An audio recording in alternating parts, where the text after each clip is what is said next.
Hola, bienvenidos a un nuevo vídeo aquí en el canal de Escritores sin Piedad de YouTube, en el cual vamos a ir hablando sobre distintos temas, distintos puntos que me gustaría comentar, sobre todo temas de escritura y temas de filosofía, temas de todos aquellas cosas que me vais preguntando y sobre todo también cosas que creo que consideran y envuelven a todo el concepto que hemos estado fomentando dentro del blog y dentro de las publicaciones que hemos ido haciendo. Tenemos aquí algo de agua.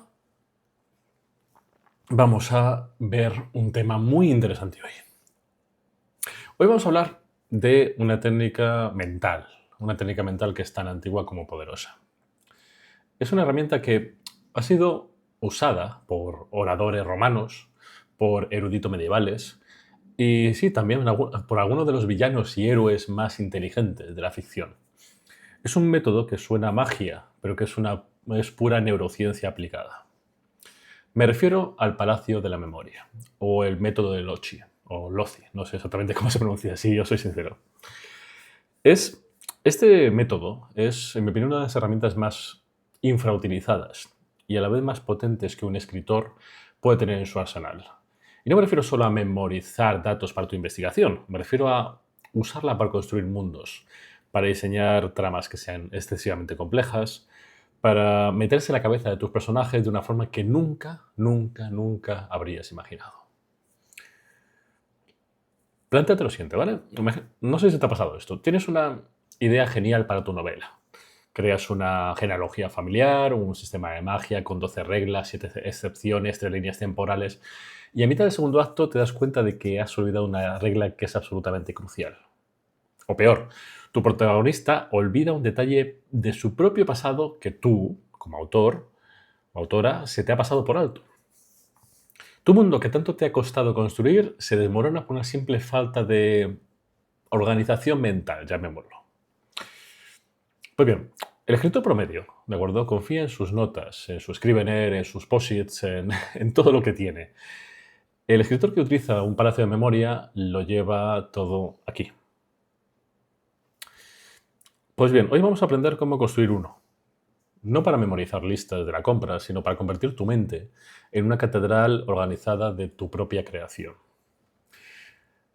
Y antes de continuar, permitidme que os diga que esto es algo que yo he comentado en algún otro vídeo, muy, muy por encima de esta misma semana, y es algo que yo utilizo a diario. Lo llevo utilizando desde hace muchísimos años. Es una cosa que cuesta perfeccionar, que cuesta llegar a crearlo, a crear tan detallado y tan a tu gusto como te hubiese gustado, pero que una vez conseguido es una absoluta maravilla y que sirve para todo lo que quieras. Absolutamente todo. Pues bien, vayamos un poquito a la historia, ¿de acuerdo? La leyenda de esta técnica es casi tan buena como la técnica en sí. Nos transporta a la antigua Grecia, al poeta Simónides de Ceos. Simónides fue contratado para recitar un poema en un gran banquete, en honor a un noble que ha llamado Escopas, o Escopas.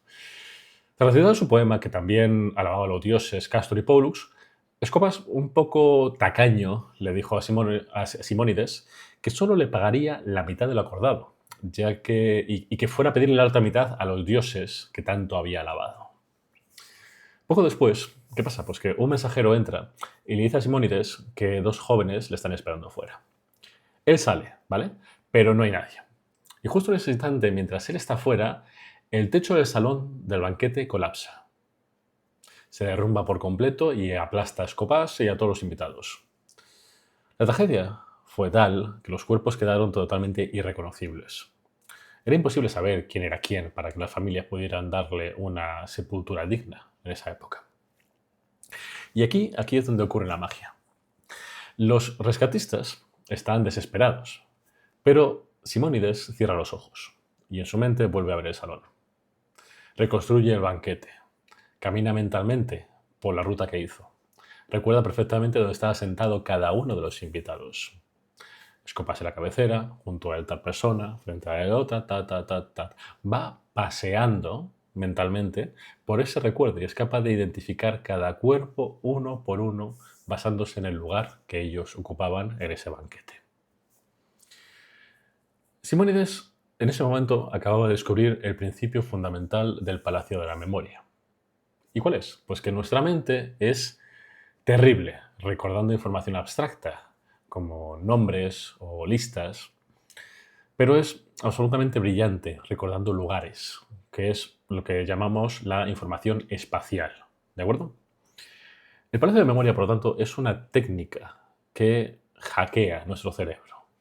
Convierte la información aburrida y abstracta en imágenes vívidas, extrañas, que sean memorables.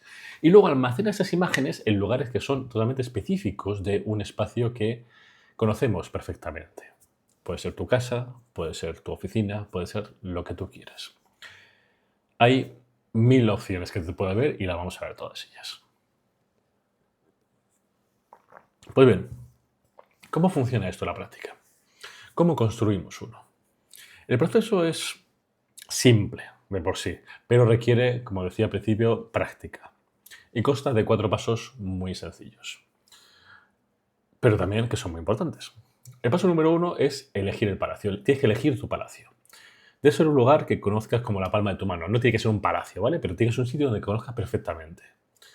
No inventes un palacio. Utiliza un lugar real, tu habitación, tu casa, lo que sea.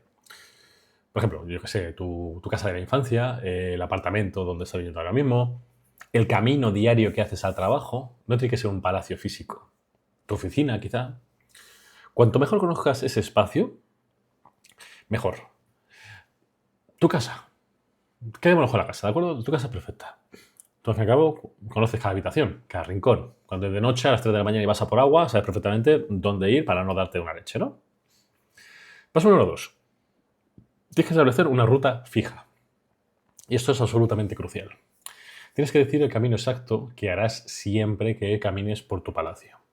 No puedes entrar un día por la cocina, otro día por el salón, no. Tiene que ser siempre igual. Por ejemplo, de la puerta de entrada al recibidor, de ahí al pasillo, de ahí al salón, o a la cocina, al salón, al dormitorio. Es decir, un orden que tú definas, un orden fijo y que llamaremos tu ruta. El paso 3 es identificar los loci. Loci o loci, que son los lugares de almacenamiento. Dentro de cada habitación de tu ruta vas a elegir estaciones o loci que son específicos. Y también en ese mismo orden. Por ejemplo, en el salón elegimos loci. El sofá, la mesita de café, yo qué sé, la estantería, la televisión, la lámpara de pie. Esos 5 lugares son los primeros ganchos de la memoria, son tus primeros loches, son tus primeras estaciones. Y el último paso es asociar imágenes vívidas, que aquí es donde está el truco, a esos espacios. Aquí es donde convertimos lo aburrido en memorable. Nuestro cerebro no recuerda comprar leche, pero sí recuerda algo absurdo, exagerado, algo que sea violento, algo que sea sexual incluso. Tienes que crear una imagen que impacte. Imagina una lista de la compra simple, ¿de acuerdo? Leche, pan, huevos. Vas a tu palacio, a tu casa. Abres la puerta de la entrada y haces el inicio de la ruta. Tu primer lochi es el felpudo del recibidor. Para recordar leche, no imaginas un cartón de leche. Imaginas que el felpudo está empapado en un charco gigante de leche blanca y pegajosa y que al pisar salpica por todas partes. ¡Qué asco! Lo sientes, lo hueles, ya está grabado. Sigues tu ruta. Entras al pasillo. Tu segundo lochi es, por ejemplo, el espejo de la pared. Para recordar el pan, imaginas que el espejo no refleja tu cara, sino una rebanada de pan de molde que sea gigante, tostada, que te está hablando. Diciendo hola. Raro, impactante, grabado. Sigues a la cocina. Tu tercer lochi es, por ejemplo, la encimera. Para recordar huevos, imaginas que en la encimera hay cientos de pollitos que están rompiendo el cascarón, que están pillando y saltando por todas partes. Es un caos de plumas, amarillas por todos lados, lo oyes, lo ves, grabado. Así de simple. Entonces, ahora que te deje comprar, cierra los ojos y dices, pases. Naturalmente por tu casa, piensas el felpudo. Ah, sí, la leche pegajosa, sigues al pasillo, vas al espejo. El pan, el pan parlante. Efectivamente, luego vas a la cocina, la encimera, los pollitos, huevos. Parece absurdo, pero es tan sencillo como esto. Esto que parece al fin y al cabo, como digo, un juego tonto, es la base de cómo los campeones mundiales de memoria memorizan miles de dígitos del código pi o el orden de 10 barajas de cartas. Están utilizando su palacio. Así de sencillo. Pues bien.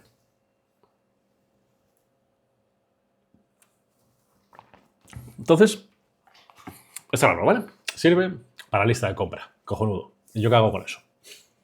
A mí como escritor, ¿de qué me sirve esta locura? Te podrás preguntar. ¿Voy a llenar mi casa mental de metáforas absurdas? Sí y no. Aquí es donde dejamos la memorización básica y entramos en el territorio de la creación.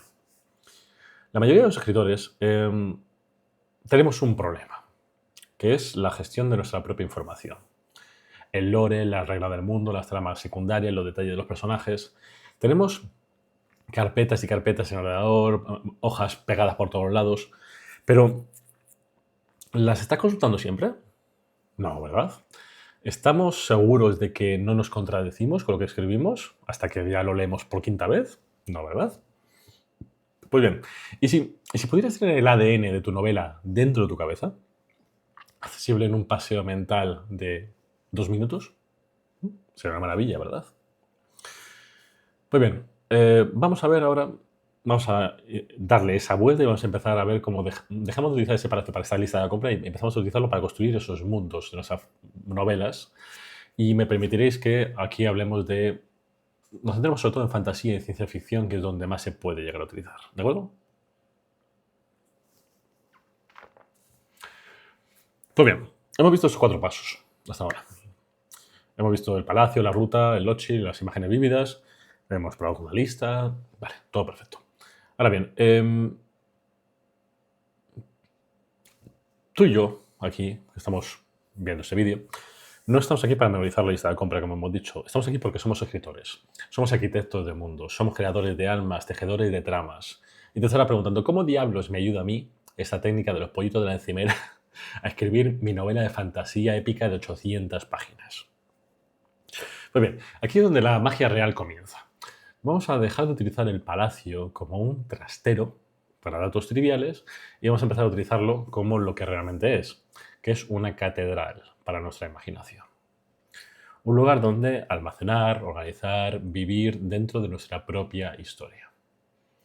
El mayor problema de un novelista que trabaja con un proyecto grande, por ejemplo una novela de ciencia ficción, como decía, un thriller complejo, una saga de fantasía, no es solamente la creatividad, es esta gestión de la información y la consistencia. Es el terror de llegar a la página 500 y darte cuenta de que el personaje en el capítulo 3 tenía los ojos azules y ahora los tiene verdes, por decir una tontería. O que la regla de magia que estableciste al principio la acabas de romper en el clímax sin querer y tienes que volver a ir atrás y volver a hacerlo todo de cero.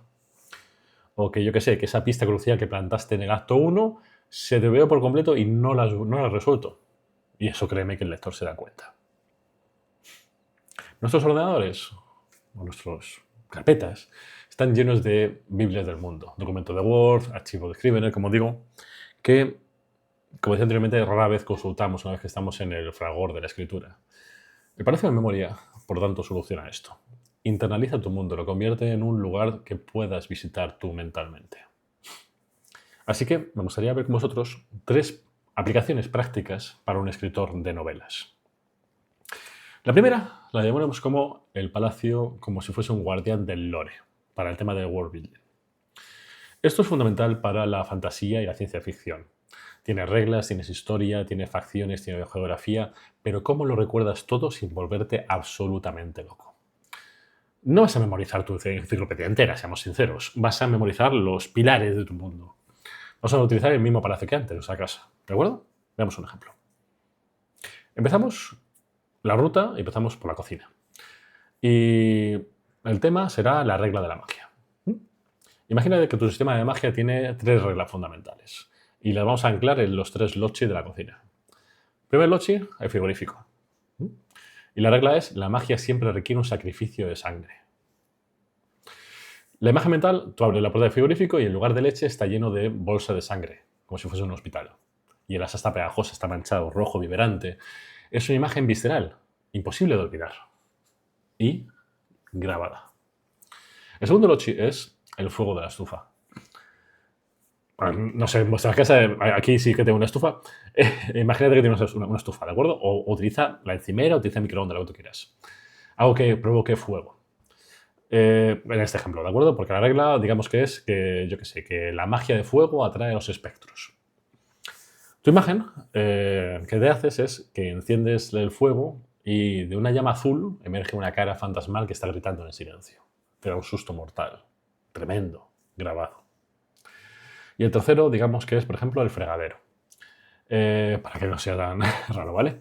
La regla será, la magia de agua no puede curar, solamente puede crear ilusiones.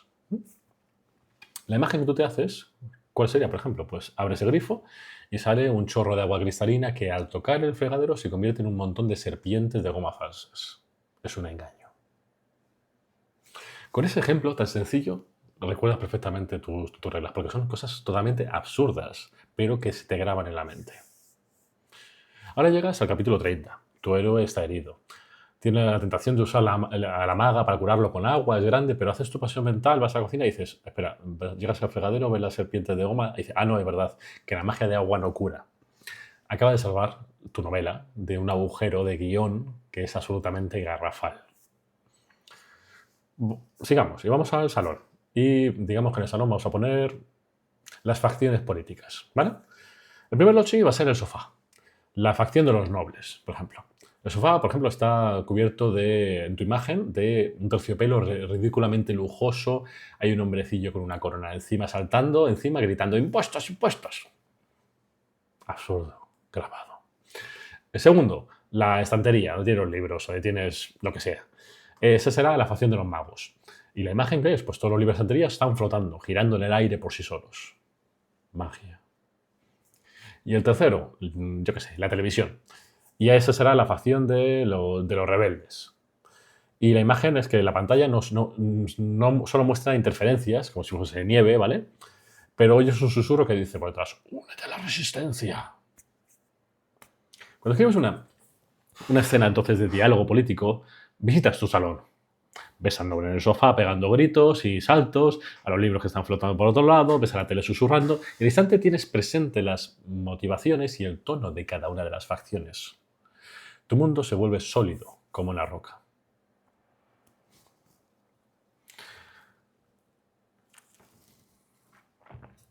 Muy bien. Vamos a la segunda posible aplicación de este palacio, ¿de acuerdo? Y veámoslos como si fuese la ficha de personaje viva. Los personajes que veamos son como el alma. Pero en una novela con un reparto coral es fácil olvidar las motivaciones internas, sus miedos, sus cicatrices, todo lo que hemos ido creando en todos los capítulos. ¿Cuál es la solución? Pues darle a cada personaje importante su propio apartamento en tu mente. Pensemos en tu protagonista, ¿de acuerdo? Su palacio es su apartamento mental. ¿Y qué hay en él?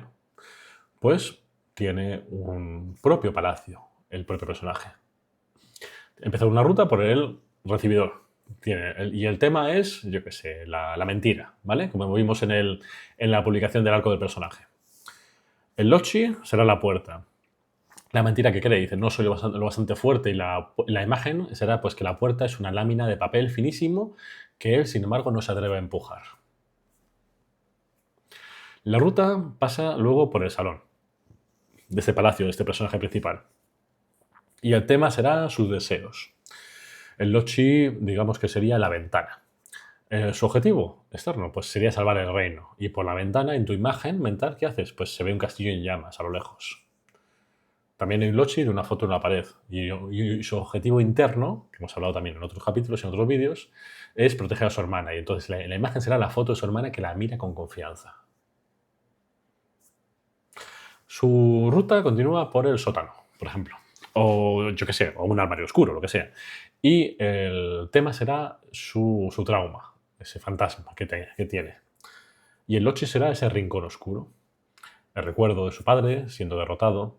Y la imagen puede ser una espada rota cubierta de telarañas. Ahora llega el momento que tienes todo esto en mente y estás escribiendo una escena. El villano le ofrece un trato. ¿Cómo reaccionaría tu héroe? Haces ese paseo por su apartamento mental. ves la puerta de papel, que es su miedo a no ser fuerte, ves el castillo ardiendo por la ventana, que es su deber, ves la foto de su hermana, que es su amor, y de repente sabe lo que va a decir. Su diálogo no saldrá de una lista de rasgos, saldrá de su conflicto interno que acabas de visitar y se convierte en una persona real en tu cabeza. Sencillo, ¿no?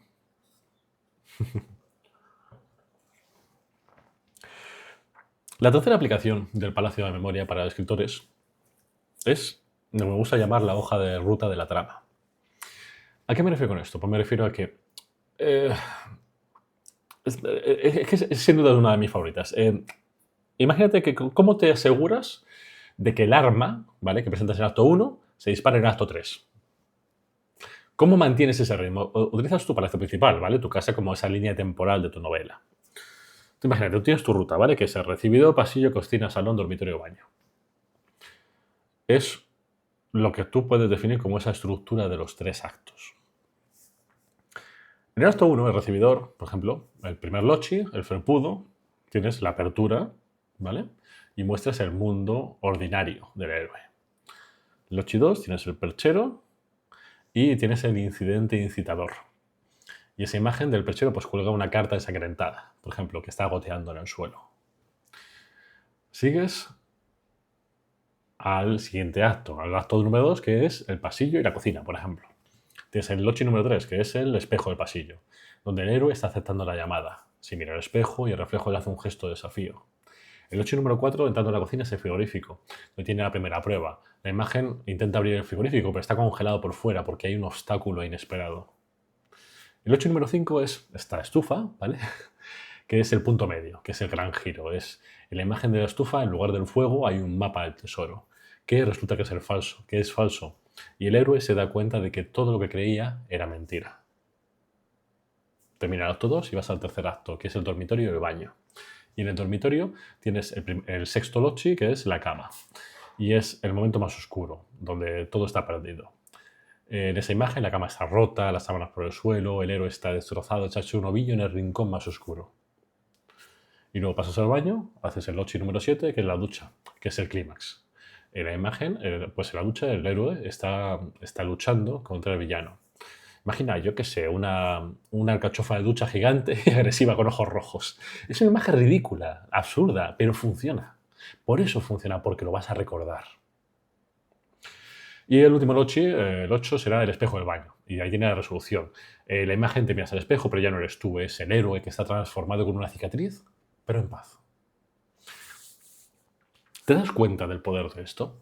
Puedes pasear por tu casa y literalmente ver tu novela entera.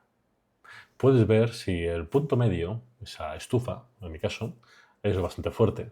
Puedes ver si la pista que dejaste en el perchero, la nota ensangrentada, se resuelve en la ducha, el clímax, y luego todo este palacio de memoria te permite, por lo tanto, dar una visión espacial de tu estructura temporal completa de toda tu novela. Es literalmente un mapa de tu historia. Ya, con esto deja de ser un documento de Word. Es un lugar en el que habitas. Tu novela se vuelve tridimensional en tu mente.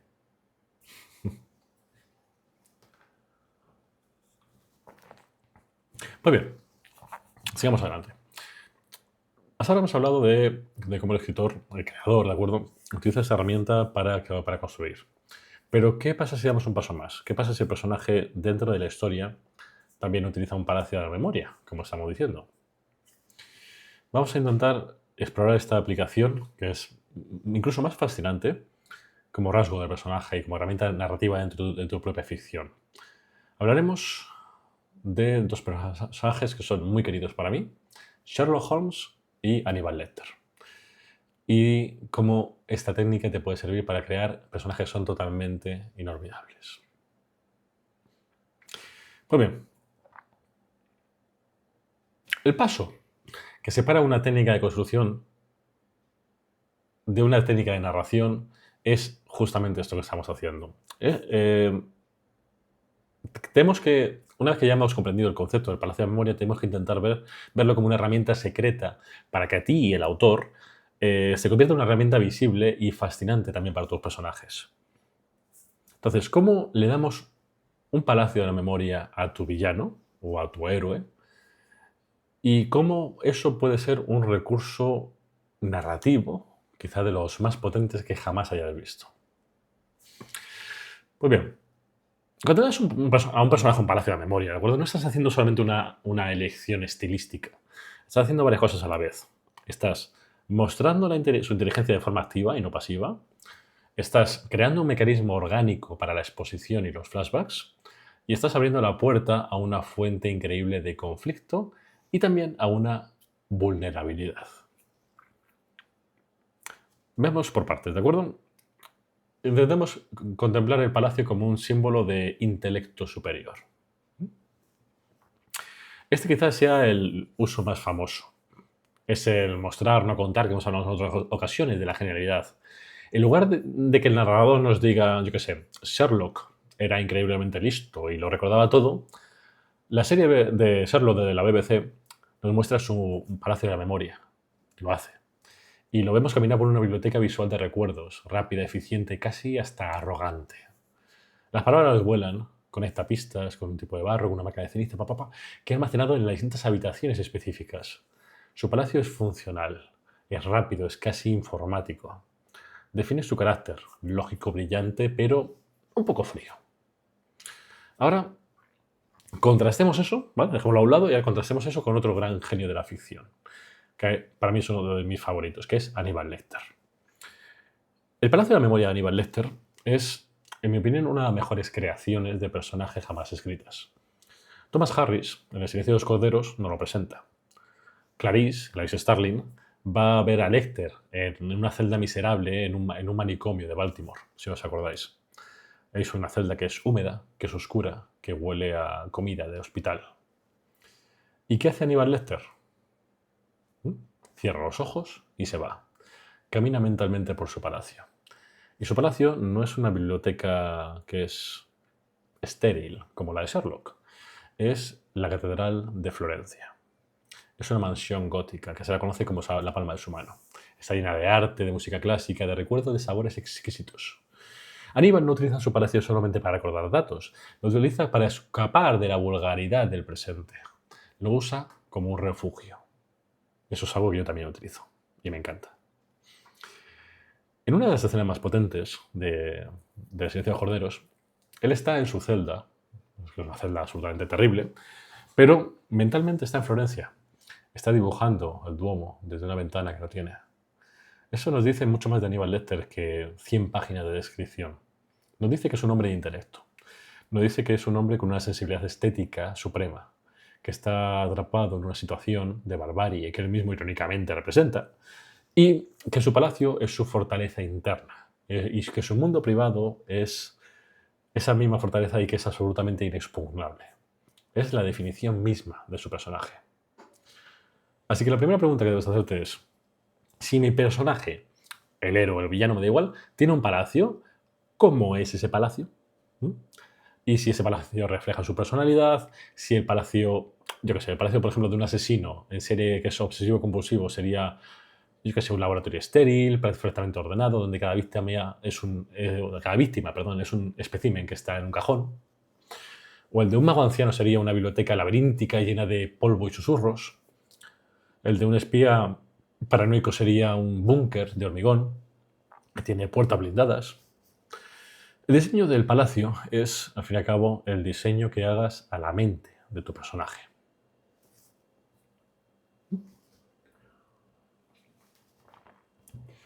Otra aplicación narrativa que tiene es utilizar el palacio como un mecanismo de exposición, lo que también se llama a veces el flashback activo. Todos, no sois todos, pero casi toda la gente que yo conozco odia los flashbacks que son forzados. Esas escenas donde el personaje mira por la ventana con nostalgia y de repente la imagen se vuelve borrosa y viajamos a su infancia. Es un recurso perezoso. El Palacio de la Memoria lo soluciona. ¿Cómo? Imagínate que tu personaje necesita recordar un detalle que es absolutamente crucial de su pasado. No tiene un recuerdo repentino, no. Él o ella toma la decisión activa de ir a buscarlo. La narración, ¿qué hace? Pues que la narración se vuelve proactiva. Imagina tu detective. ¿De acuerdo? Está atascado en un caso. Cierra los ojos y le dices al lector: no lo recordaba, así que fue a buscarlo. Caminó mentalmente por el pasillo de su casa, de la infancia, esa que no había visitado en 20 años. Pasó a la cocina y notó el olor a panela y café. Pasó al salón, oyó el sonido de la televisión vieja con los dibujos animados que le ponía su padre. Llegó al armario bajo la escalera. Abrió la puerta mental que siempre chirriaba. Y ahí, en el fondo, bajo la manta que olía a naftalina, estaba la caja de metal oxidada de su padre. La abrió. Y dentro vio la llave. La llave que el asesino había dejado en la escena del crimen. ¿Ves la diferencia? No es un recuerdo, es una investigación mental. Es una escena en sí misma. Estás usando la acción para caminar, abrir, oler, para entregar la exposición, que es la llave. El lector, por lo tanto, aprende del pasado del detective, la panela, la televisión, todo eso, mientras la trama del presente sigue avanzando en paralelo. Y eso es infinitamente mucho más elegante e inmersivo para el lector. Piensa que puedes utilizar esto para todo. Para recordar reglas de magia olvidadas, para revivir conversaciones clave, para encontrar pistas. El palacio, por tanto, se convierte en el escenario de tus flashbacks, haciéndolos dinámicos y, muy importante, deliberados. Y eso hace un cambio absoluto. La tercera aplicación, y mi personalmente favorita, es el palacio como fuente de conflicto y de vulnerabilidad. Aquí es donde la técnica se vuelve realmente oscura y también fascinante, si me permitís. ¿Qué pasa si el palacio de la memoria, esa fortaleza interna, no es segura? ¿Qué pasa si falla? Un palacio de memoria, un palacio mental, no es un disco duro que sea infalible. Es orgánico. Está sujeto a las mismas debilidades que la mente humana. El trauma, la enfermedad, el engaño. Y hay muchísimas posibilidades de meterle trama a esto. Por ejemplo, tener un palacio corrupto. El trauma. El protagonista, por ejemplo, intenta volver a un lochi, un lugar de su pasado, para buscar un recuerdo clave. La cara de un agresor. Pero cuando llega a esa habitación, el recuerdo está roto. La imagen está quemada. Hay una puerta cerrada con cadenas que no puede abrir. El trauma ha corrompido su palacio. El personaje no solo no puede encontrar la pista, sino que se ve obligado a confrontar el hecho de que su propia mente le está ocultando algo. El palacio, por lo tanto, se convierte en un antagonista. Segunda opción para crear trama, el palacio invasor, o lo que también podemos llamar, llamémoslo como si fuese una amenaza psicológica. ¿Qué pasa si el villano puede entrar en el palacio del héroe? Esto lo vimos brillantemente en Sherlock, con Moriarty, que se infiltra en el palacio de Sherlock. De repente, el lugar más seguro del héroe, su propia mente, se convierte en el lugar más peligroso.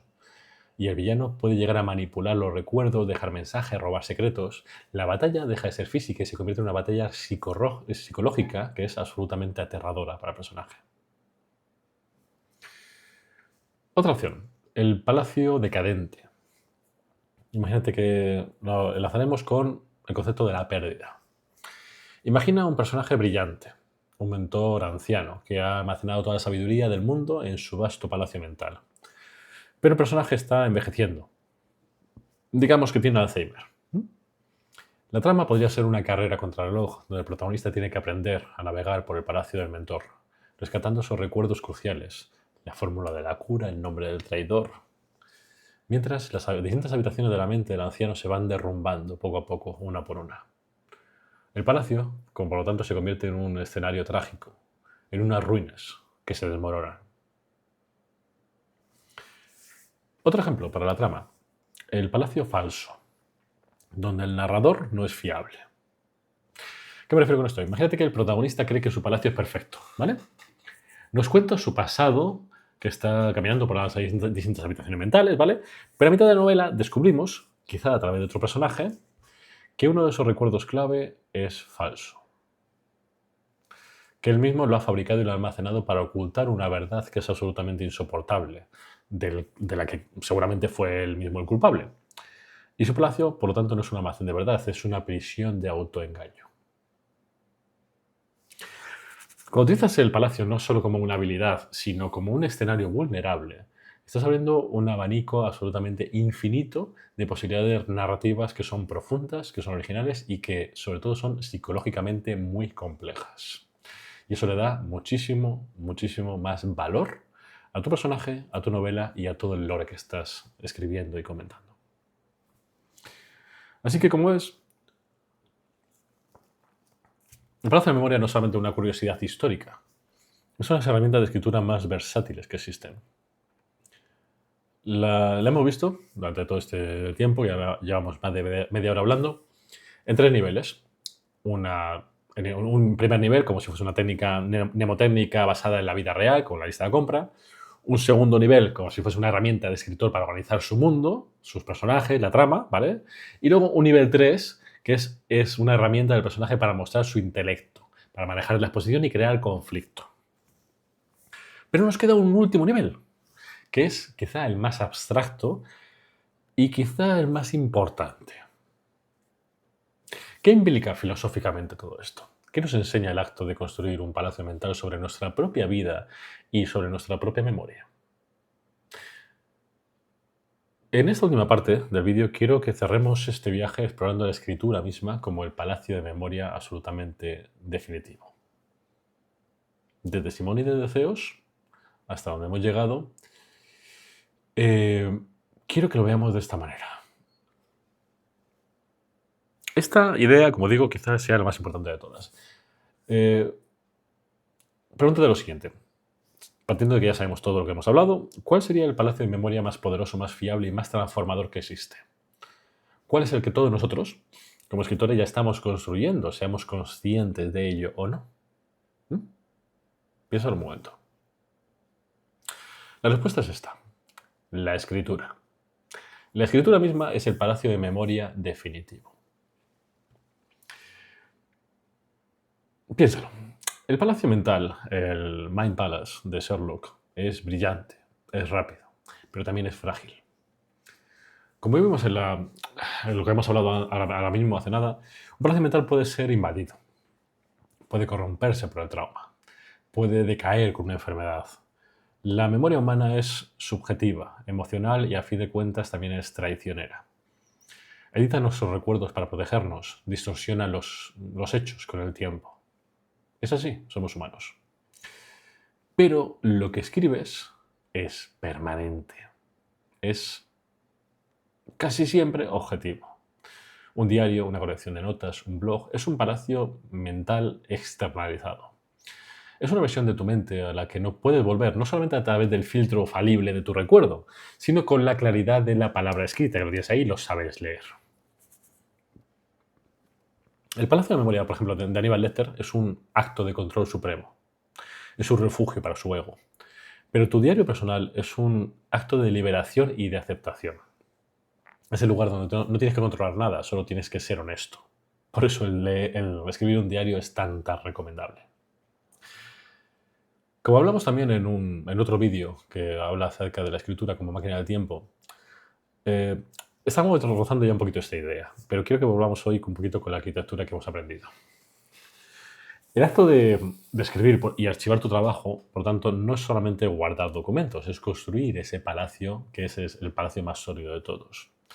En este palacio definitivo, las habitaciones o lochi no son el sofá o la lámpara de tu salón. Las habitaciones son pues, tus diarios antiguos, que son el sótano de tu palacio, por ejemplo, que es el lugar donde están almacenando tus miedos, que son más crudos, tus confesiones, tus ideas más vulnerables, donde bajar a ese sótano te da miedo, pero es donde encuentras el fantasma o la herida original de tu protagonista o de ti mismo. Los borradores fallidos son ese desván, que están polvorientos, llenos de cosas que no funcionaron, pero al pasear por ellos y releerlos, encuentras ese subtrama que a veces quizás descartaste y que ahora es perfecto. O esa lección sobre escritura que aprendiste, como vimos en el post del GPS creativo, si os acordáis. Tu blog o tus artículos publicados serían como si fuese el gran salón. Las habitaciones que muestras al público y a donde pasear por ellas no solamente ves esas ideas pulidas, sino que puedes identificar esos traumas que son recurrentes. ¿Sobre qué escribes una y otra vez y aunque creas que estás hablando de cosas distintas? El control, la pérdida, la resiliencia. Ese es tu tema. Esa es tu voz, como también hemos hablado en otros vídeos. Tus listas de ideas y volcados serían la cocina. El lugar caótico donde se preparan los ingredientes, donde están mezclando conceptos que aparentemente no tienen absolutamente nada que ver. Y con todo esto, ¿qué te permite? Pues te permite utilizar una técnica que es exactamente igual que la de Simónides de Ceos. Él paseaba por el banquete en ruinas para recordar los nombres. Nosotros paseamos, o a veces releemos en este caso, por nuestro archivo de escritura para recordar quiénes éramos y qué ideas teníamos. ¿Mm? Y tú me podrías preguntar, vale, perfecto Alejandro, ¿y esto para qué me sirve como escritor? Pues muy bien, te sirve para dos cosas fundamentales. Primero, te permite tener un pozo de ideas inagotable. Sin más. Cuando te sientas bloqueado, cuando creas que no tienes nada que decir, no tienes que esperar a una musa. Tienes un palacio entero que explotar. Abre esa libreta de hace 3 años. Lee ese post de hace 6 meses. Pasea por tu cocina de ideas. Te garantizo que en ese paseo encontrarás una conexión olvidada, una frase, una chispa. Tu palacio escrito es el combustible de tu creatividad futura. Estás reciclando tu propia alma. Segundo, es también el espejo más honesto que tendrás. Tu palacio escrito no te miente. Tu memoria sí, con el tiempo. Pero tus palabras de hace 5 años no. Ellas te dicen exactamente qué sentías, qué temías, cuán ingenuo eras o cuán valiente fuiste. Pasear por tu palacio escrito es la herramienta de autoconocimiento más potente que existe. Te permite tener esa conversación con tu yo del pasado, del que hablamos en el vídeo de la máquina del tiempo. Te obliga a practicar esa escritura sin piedad contigo mismo. Te permite ver esos patrones, esas excusas, pero también tu crecimiento y cómo has ido evolucionando. Verás ese texto de hace años y dirás, vaya, pues mira, he mejorado. Y esa es quizá la mejor motivación que existe jamás.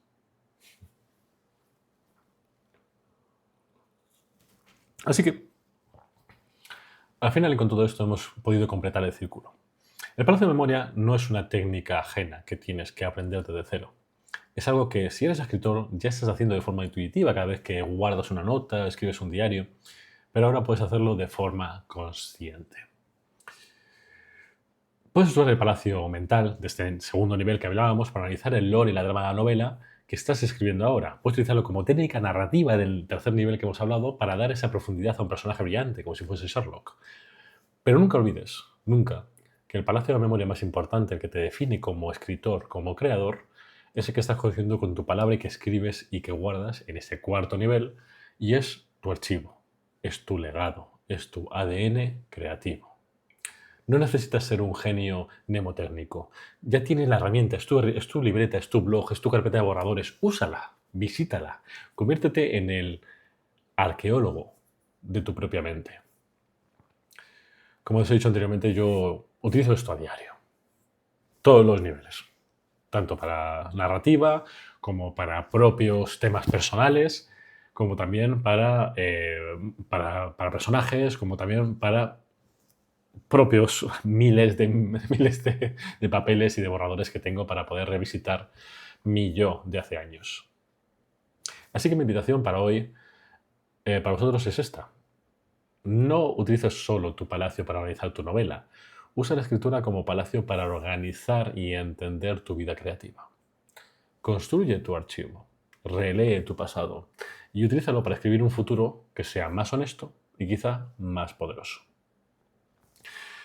Contadme luego en los comentarios, por favor, cuál es vuestro noche o lugar favorito de vuestro palacio mental. ¿O acaso preferís, como yo, el palacio físico, el de la tinta y el papel, el del archivo digital también a veces? Me encantaría leer cómo organizáis vuestro propio universo. Si este vídeo, como siempre, te ha aportado valor, te da una nueva forma de poder organizar tu propio trabajo, te agradecería enormemente que le dieses a me gusta, que te suscribieras si aún no lo has hecho y que lo compartieras con otros escritores que estén construyendo sus propios mundos y también, ¿por qué no?, sus propios palacios. Así que sin más, y hasta ahora, muchísimas gracias por acompañarme en este viaje tan largo. Y si has llegado hasta aquí, mi enhorabuena y espero leerte los comentarios. Y si no, nos vemos por las redes. Y nunca, nunca dejéis de escribir. Chao, chao.